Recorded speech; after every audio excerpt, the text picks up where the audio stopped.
Pernahkah kalian membayangkan sebuah kerajaan di Nusantara yang begitu besar dan kuat, sampai-sampai wilayahnya membentang dari Sumatera hingga semenanjung Malaya? Itulah kerajaan Majapahit, salah satu babak paling gemilang dalam sejarah Indonesia. Hari ini, kita akan menjelajahi kisah jatuh bangun kerajaan maritim terbesar yang pernah ada di Nusantara. Kisah Majapahit dimulai dari puing-puing kerajaan Singhasari pada tahun 1293 Masehi. Setelah Singhasari runtuh akibat serangan Jayakatwang, seorang menantu raja bernama Raden Wijaya melarikan diri ke sebuah hutan belantara. Di sanalah, di tengah keputusasaan, ia menemukan buah maja yang rasanya pahit. Dari sinilah nama besar itu lahir, Majapahit.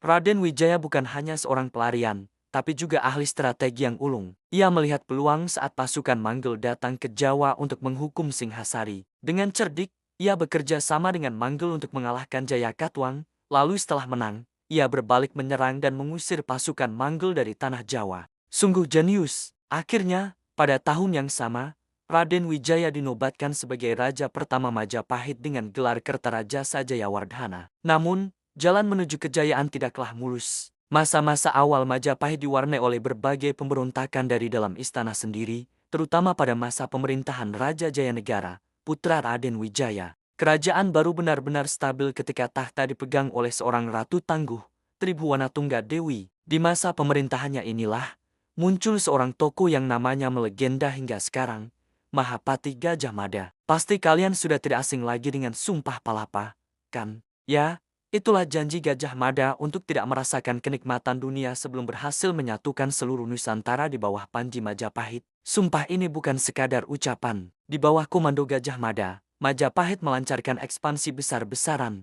menaklukkan Bali, Sumatera, Kalimantan, Sulawesi, hingga wilayah yang sekarang kita kenal sebagai Malaysia. Majapahit pun menjelma menjadi sebuah imperium maritim yang disegani. Puncak keemasan Majapahit terjadi pada masa pemerintahan Raja Hayam Wuruk dari tahun 1350 hingga 1389 Masehi. Bayangkan sebuah kerajaan dengan stabilitas politik yang kuat, ekonomi yang makmur, serta seni dan budaya yang berkembang pesat.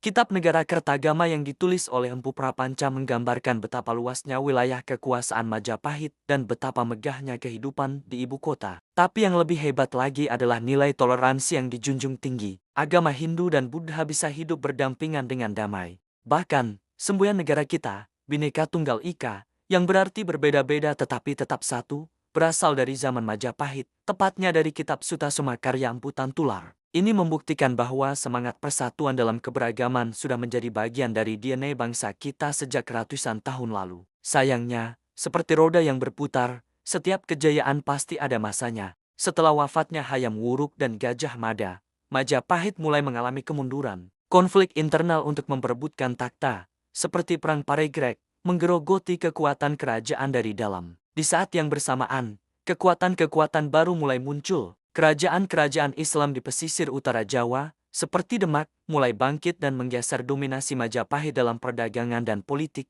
Perlahan tapi pasti, pada akhir abad ke-15, pengaruh Majapahit pun memudar. Meskipun kerajaannya telah runtuh, warisan Majapahit tidak pernah benar-benar hilang. Semangat persatuannya, sistem pemerintahannya, hukum, hingga budayanya terus hidup dan menjadi fondasi penting bagi pembentukan negara Indonesia yang kita kenal sekarang. Kisah Majapahit adalah pengingat akan kejayaan masa lalu, sebuah cermin bahwa bangsa kita pernah menjadi kekuatan besar yang disegani dunia. Itulah perjalanan singkat kita menelusuri jejak kebesaran Majapahit. Semoga cerita ini bisa menginspirasi kita semua untuk terus menjaga persatuan dan membangun Indonesia menjadi lebih hebat lagi.